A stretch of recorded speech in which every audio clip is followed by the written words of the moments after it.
What you manifest in your mind, you can bring to reality. Happy Death Day to you. Happy Death Day. Hopefully today is not your death day. Hopefully today is the beginning of the rest of your life. But for movies, this one might be the death day of this franchise. Happy Death Day, the first of the what might be a trilogy in movies, was fun. It took the Groundhog Day idea and tweaked it to be more of a teen horror movie. So it's kind of like almost like Scream mixed with Groundhog's Day, where you have, intelligent teens trying to figure out who the killer is, maybe a little bit of switcheroo in who the killer is, but in the premise of dying over and over again to figure out who the heck is doing this. The main character, I literally just realized her name is Tree, and like the plant, and did not realize that. I thought maybe it was the way they were saying it. Maybe it was a different name. So this one, the first one, she's trying to figure out who's killing her, who's the person behind the baby mask, which instead of the Scream mask, it's a baby mask, which is the mascot for the school that she goes to, which is the most disturbing mascot I think you could have. A giant baby with a disturbing giant baby mask.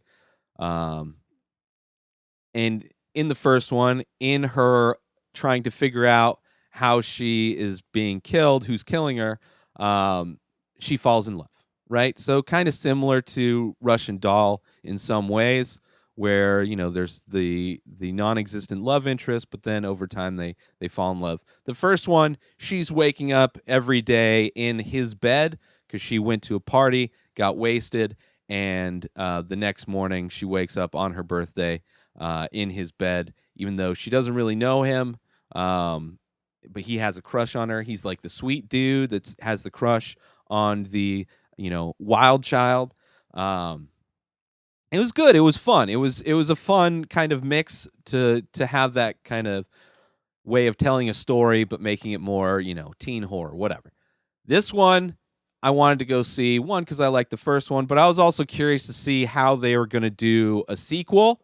So this one starts off where the kind of a side character, Ryan, the Asian kid who is the roommate of Carter, who's just a very small side character in the first one. This one, it starts out with him basically having the Groundhog Day thing happen to him, where he ends up getting killed and he wakes up back in his car starting the day again.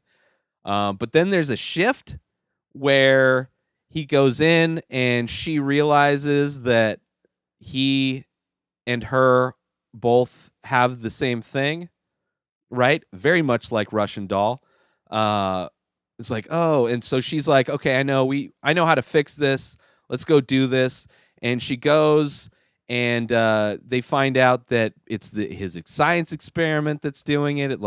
It created like a huge burst of energy, and so then there's this. The movie kind of just makes this movie overcomplicates everything just to basically do the same movie again. It's like, I don't know why they started off with Ryan, so it shifts to where she dies and then she wakes up again in the bed, and now it's her movie again. I thought it was going to be a movie about Ryan. I was like, sweet, this is a fun way to mix it up. It's going to be about this guy, and she's going to be like his mentor. And it's going to be like maybe a buddy thing where, they become friends or whatever through trying to figure out how to, stop these murders and whatever. No. It's like they start off making it seem like that. Then, of course, there's this invention that these science kids in school made that somehow transferred Tree from her reality to an alternate multiverse kind of reality where things are slightly different. Her mom isn't dead. Her mom is alive. Carter is no longer her boyfriend. Carter is going out with the chick that ran the sorority that was the horrible person. So it's like kind of an altered thing, and Tree doesn't want to leave necessarily because she's got her mom back.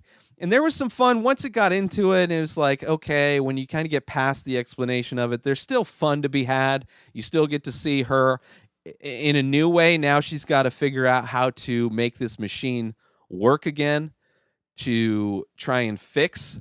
Like it's kind of stupid because they don't know it's like.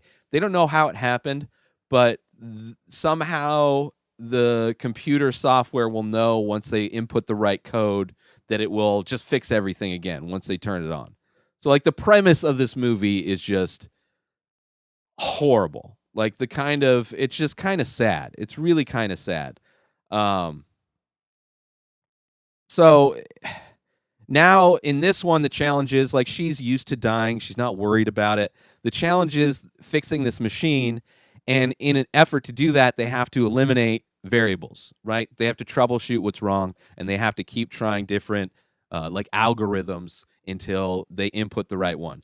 And the way to do that, since nobody else is remembering anything, Tree has to memorize all of the failed algorithms, which in itself is the dumb. Like even if she was like this, she would have to have a perfect photographic memory, which I mean, the movie, there's montages of her like trying to remember while around her she's in this like alternate universe that she doesn't really like, but she does because her mom's there.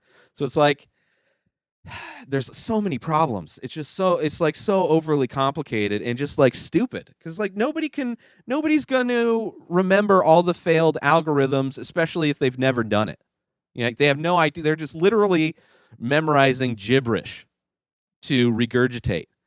So, of course, towards the end, they figure it out, but then there's a whole drama with the dean who wants to end the experiment because it keeps blowing out the light bulbs around campus. So he has like cops, and he's gonna like steal it away. There's so many parts of this movie that were like just so poorly written that it's clear that they knew they were going for like a teen audience where maybe they're not going to notice that the writing is just horrible.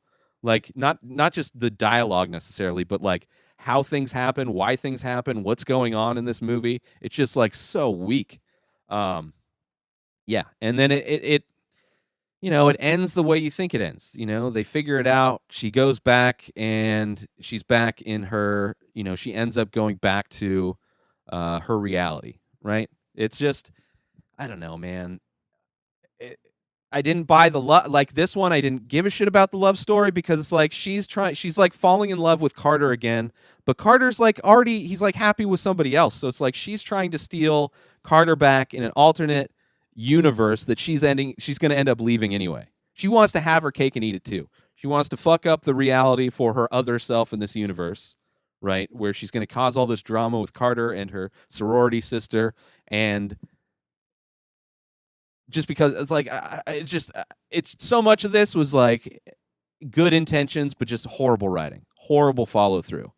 And I'll still see the third one, I'm sure. This one, the advantage of me going to see this, I go to Regal and I have the Regal membership club thing, whatever, so I get I gain points every time I spend money there.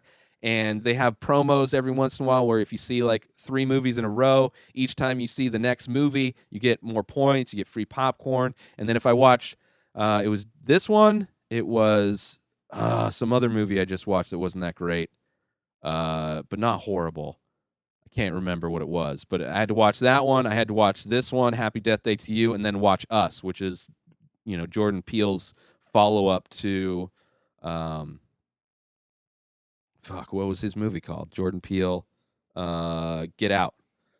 So I'm for sure going to see Us. So watching this, I got like 1,000 extra points and a free popcorn. And once I see Us, I get all Glass. I get all 3 movies for free, which is nice because I enjoy Glass and I don't really want to pay for it to complete the trilogy. So getting it free, hopefully I can get it through iTunes. I probably won't be able to, but yeah, that's one of the main reasons I went and saw this in a theater. But not a good one. I mean, it's February, so what are you going to do?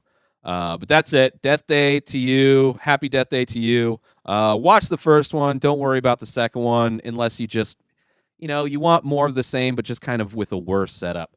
But yeah, that's it for this episode. New episodes of this show come out every day. Subscribe on IGTV and everywhere podcasts are found. Binge the full week over at patreon.com/inspired disorder. SpiderDisorder.com for all of my artwork. At Ray Taylor for me on all social media. Have a great day, everybody. Peace out!